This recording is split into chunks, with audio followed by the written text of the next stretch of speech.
Here, new episode of Chordplay. This is the Chords of Santana, and I did put together a Carlos Santana 3-for-all episode last year where we looked at some of his licks, and I've had a lot of requests to feature more of his music, and this is the first time we've looked at his chords and rhythm work. But Carlos Santana is a legend of rock guitar and Latin rock, and Santana the band performed at Woodstock in 1969, and in my opinion, arguably that was one of the best sets of the entire Woodstock festival. The Santana band was on fire. It's like they were glowing or levitating when they played that set. Brilliant stuff.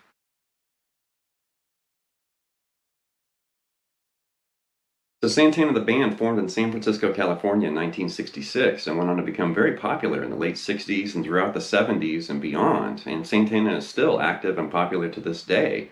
He's revitalized his career, several times over.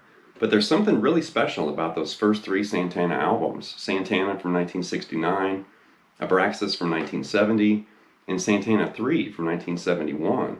And on that album, he was actually already working with Gregg, but then Neal Schon joined forces with Santana's band, and eventually Gregg and Neal Schon left to form Journey. But then Santana's worked with John McLaughlin and a whole bunch of other people.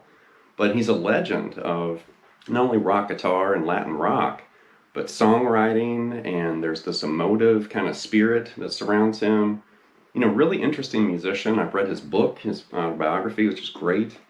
And there's just something really different about Carlos Santana. Very unusual, very interesting, very unique musician.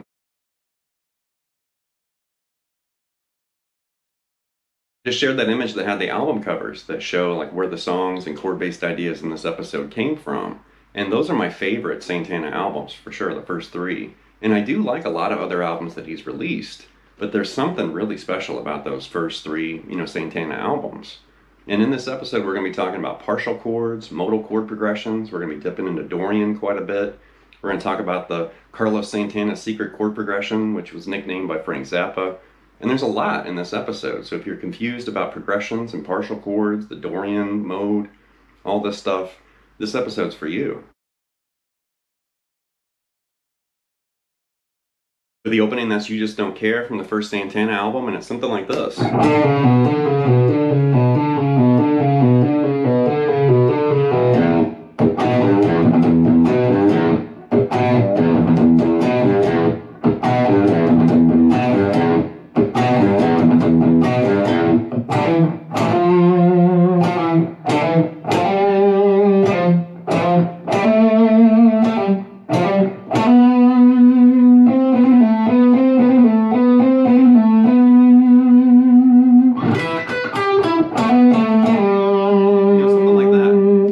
Starts with this Figaro kind of thing. You're just descending, this D to C sharp to B right there. I'm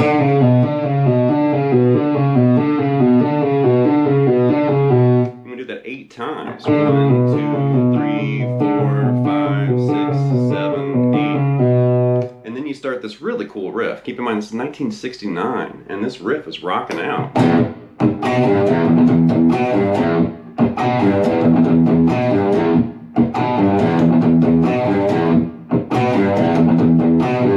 Right there, you're just hitting the low E open, and then you're coming down this B to G, and then you got this, kind of hiccup rhythmically. You're just kind of banging on that low E, like that.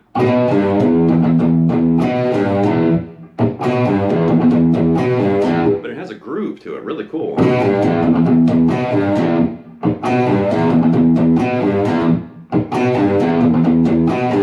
You can do that 4 times, and then the last time you're actually dipping into E Phrygian right here, like this. And then right here, and then right here.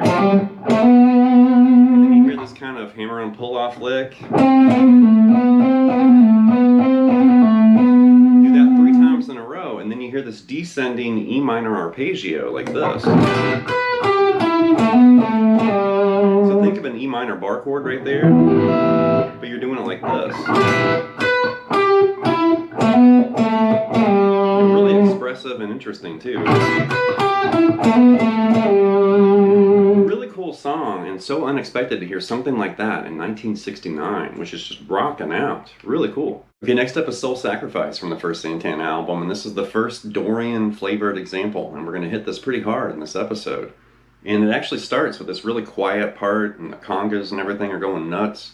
Really quiet, and then it just blows up like this.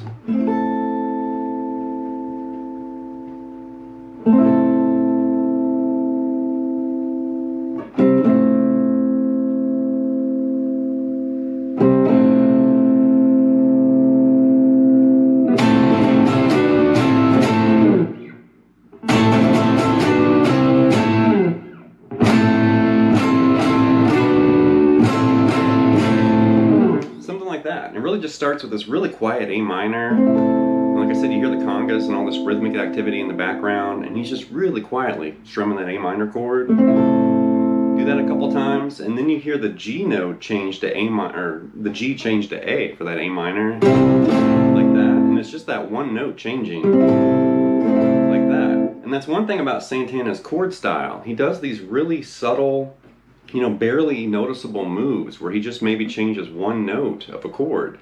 But that's really, you're kind of hearing that, that G to A in the middle of that chord, or in the bottom of that chord. So do that a couple times, and then you hear this really aggressive, and you're really just strumming A minor, and then this partial C right there, just the 5th fret on the G and the B strings, and then a partial D, the 7th fret on the G and the B, back to that partial C, and then just strum that A minor chord, like that. And then do it again. And then you hear it accented.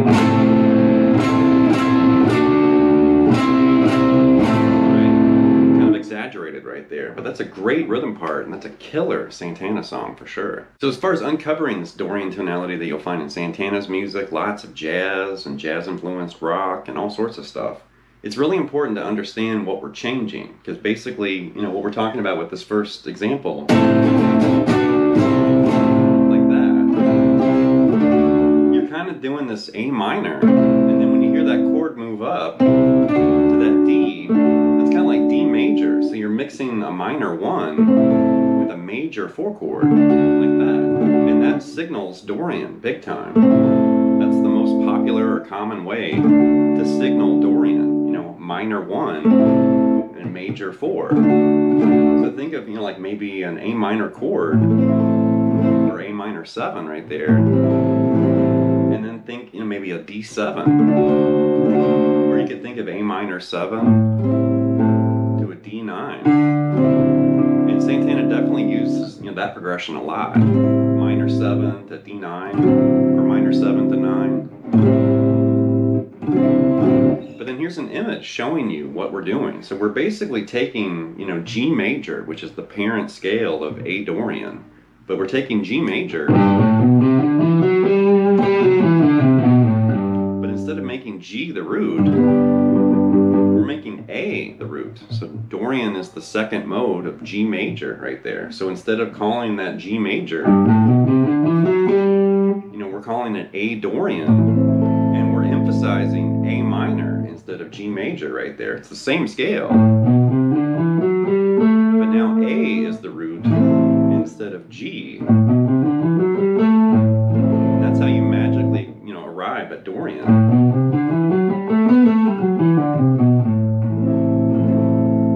But here's an image showing you that little shift from G major to A Dorian.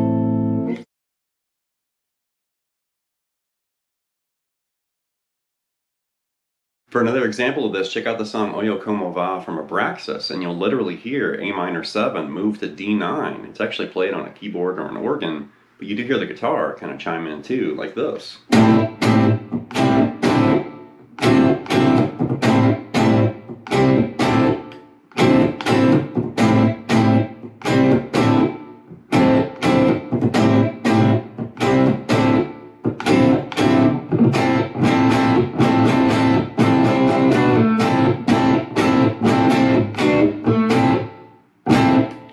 like that. So that A minor 7 is making its way over to D9 like that. And you hear that little twist in the chords right there.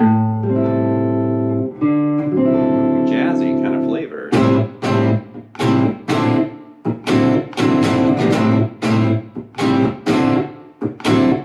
Right? And then you hear that change, this part.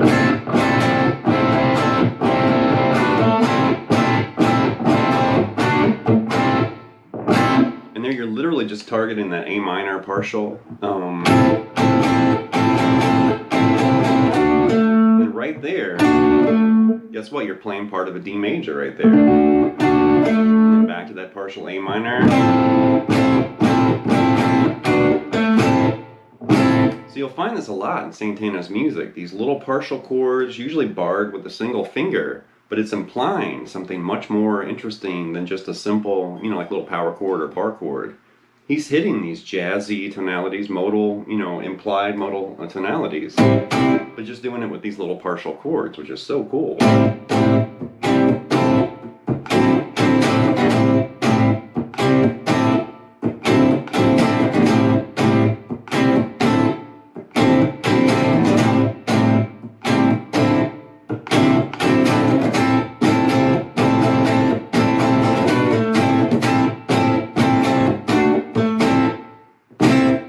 During Oye Como Va, there's this really quiet chord part, and I always thought it was so cool. It's very basic, but it sounds so cool, this. You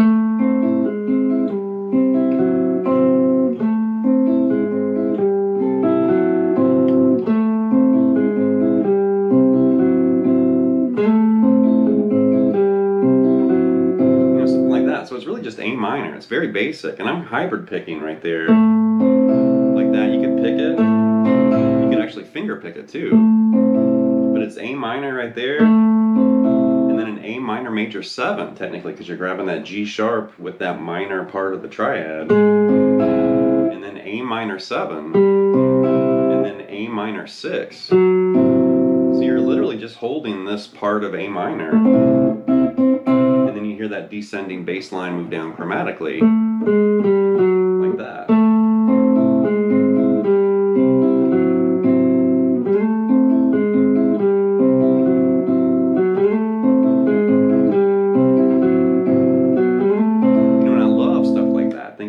Latin rhythms and bossa nova and stuff. It's so cool. Now for a variation of these Dorian progressions, look at the song Evil Ways, and you can actually see what we were playing with in A, but now we're going to be in the key of G. So now we're moving from G minor or G minor 7 to a C7 or a C9.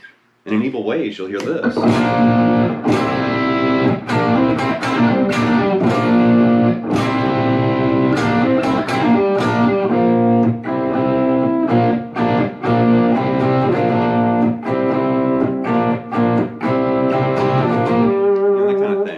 Once again, we're doing this. So that might look like B flat to C to you. But if you think about what we've been doing here, this Dorian kind of tonality, that's really not B flat.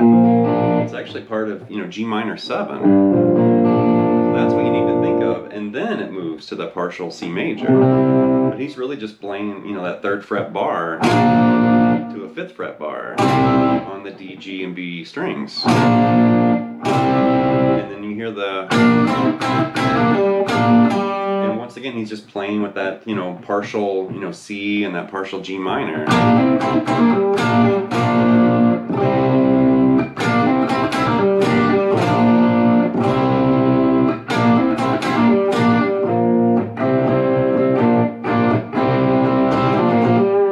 Start strumming it lightly there after that. But that's a classic song, but another example of moving this, you know, Dorian flavored idea we had in A to the key of G. For another example of this G Dorian action, check out the song Treat from the first Santana album, and I really like this song. It starts off almost kind of the slow blues between piano and guitar, and then they start rocking out and get all funky and stuff.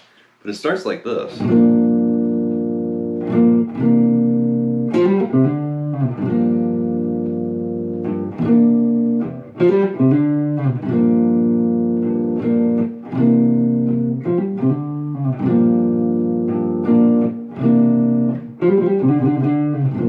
It just keeps going.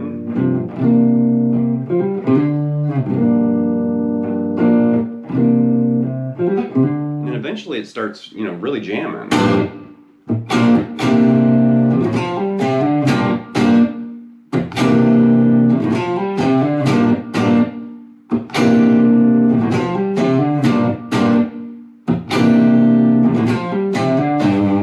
Same kind of thing. It's G minor 7 to that C9. And you definitely hear a piano playing that in the beginning, and eventually you kind of hear the guitar quietly in the background. He starts adding those little fills. You know, that F to G, C to D.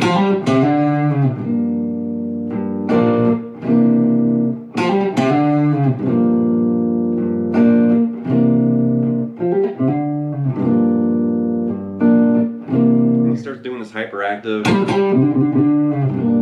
like that.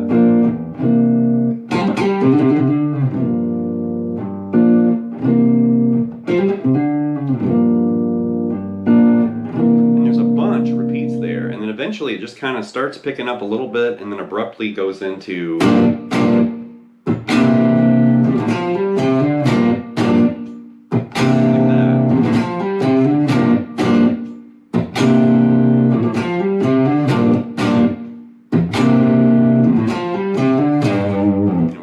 song. Okay, next up is No One I Can Depend On from Santana III, and I love this song. It's, you know, Neal, Schon, and Carlos Santana definitely harmonizing and jamming back and forth. Classic song. But then you're going to hear another reworking of this Dorian progression in G, like this.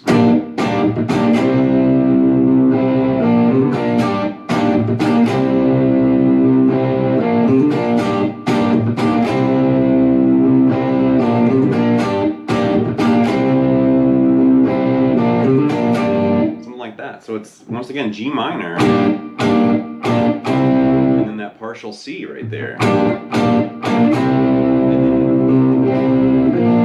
you're kind of hearing like the root of that C, and then, you know, part of that B flat right there, which technically is part of G minor 7.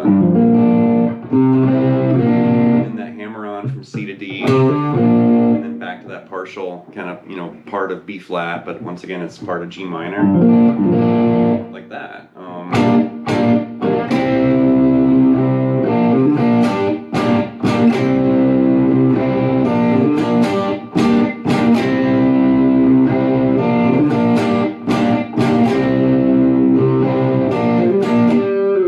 And last but not least is the song Taboo from Santana III. And this totally reminds me of a Journey song because you're hearing Gregg Rolie sing, and you know Neal Schon's in the mix there too. But it's really cool and opens with these dreamy chords. Something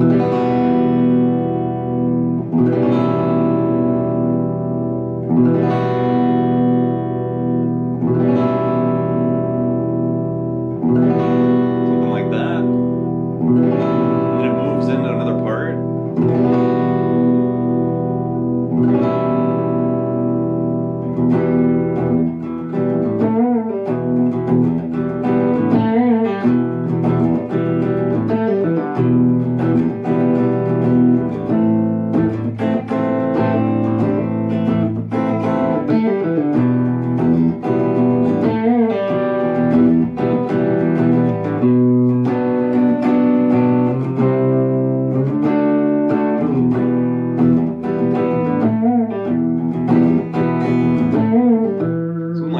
So it starts with these super dreamy chords. You know,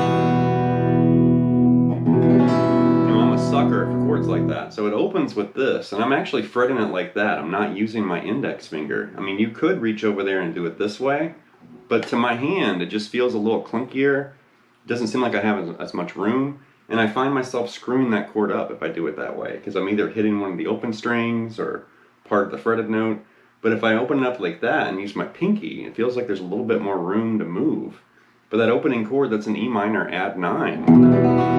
So just think of E minor, and we're just adding that F sharp on top. And then you're moving that pinky finger over and grabbing that C sharp, which is the 6th. So now that's an E minor 6. Like that. And you're just moving back and forth. E minor add 9, E minor 6. Do it again. You know, I love chord progressions like that, and then you hear it move in, it gets a little funkier there.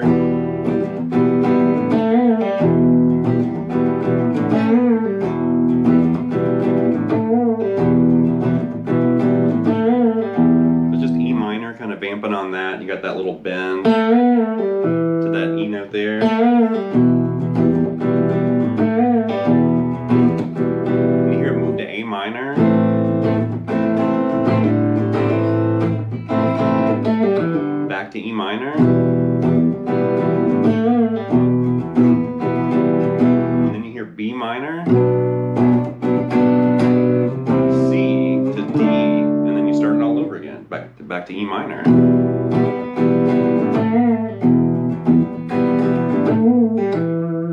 That's going to wrap this episode of Chordplay with the Chords of Santana, and there's something about his music, there's something about Carlos Santana the person, and then Santana the band, obviously, and all their output and changes and different styles and sounds and music. But then I've noticed in recent years a lot of people are trying to discredit Santana or take away some of his accomplishments or history or importance. And it's like, wait, you can't do that. It's like you can't just delete somebody's accomplishments and life and just move on and act like it didn't exist. It's like, no, Carlos Santana is a very important, piece of the puzzle known as the guitar or rock music or whatever. He's huge. And I think some of the backlash is the fact he's working with pop musicians and hip hop artists these days instead of rockers, which I don't care about stuff like that. It's like, who cares? He's still active. He's still writing and recording music and touring and supporting people. It's like, what else could you possibly want? It's Carlos Santana. So anyway, leave some feedback and comments. Please subscribe to Neal Lessons, and I'll be back before you know with more content and material. Thank you.